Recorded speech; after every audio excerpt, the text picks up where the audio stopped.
When Airbus launched the A321XLR at the Paris Air Show last year, airlines were enthusiastic about placing large orders for the long-range narrow-body.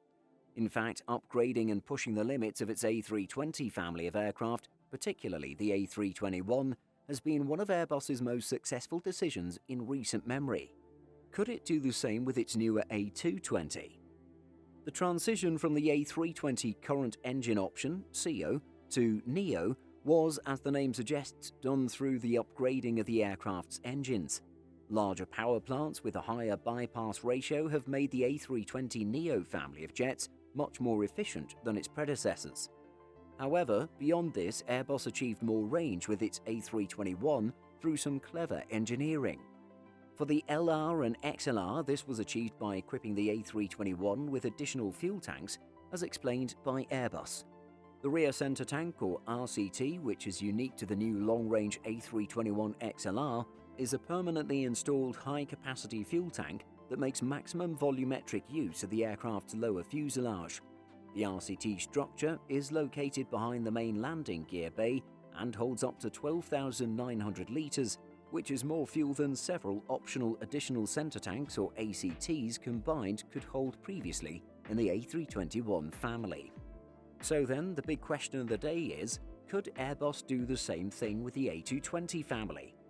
The question came to us through a previous YouTube video after discussing the routes that the A321XLR could fly. It's an intriguing thought, one that we thought was worth looking at. As with every aircraft designed and built, there are two factors that Airbus would need to examine: the engineering required and the potential market demand. In terms of engineering, it's certainly possible, but with limitations. The A321XLR exists because of the inclusion of a rear center fuel tank. While Airbus says that this tank takes up less space in the cargo hold compared to several additional center tanks, or ACTs, it nonetheless takes up space. Adding additional fuel tanks is more feasible with larger aircraft. In terms of proportion and size relative to the overall aircraft, additional tanks would still leave sufficient room for cargo. But if an aircraft is smaller, then an extra fuel tank may just gobble up too much space, areas that would be better served holding baggage and cargo. We can see in this video that with a very small aircraft, extra fuel tanks quickly occupy usable space. Airbus would need to make sure that an extra fuel tank would be large enough to offer significantly more range, while still leaving enough room in the aircraft's belly to transport goods. Then there's the big question of whether or not airlines would be interested in such a jet. At the moment, many long-haul flights are taking off with unfavorable load factors. If airlines could safely fill their smaller aircraft and still operate long distances, they definitely would.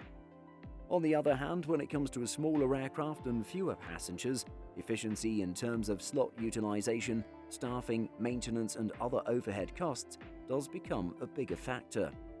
Again, it's a fine balance between going the distance and doing it profitably.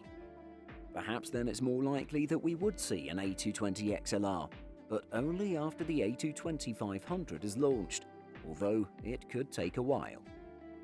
What do you think? Is there a market for a lower capacity ultra-long-range aircraft? Would an A220XLR cannibalize sales of larger Airbus jets?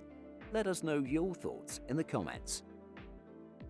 Did you know that we publish over 175 stories every single week on simpleflying.com? Be sure to check the link in the description for more great stories just like this. Thanks for watching, and be sure to like and subscribe before you go.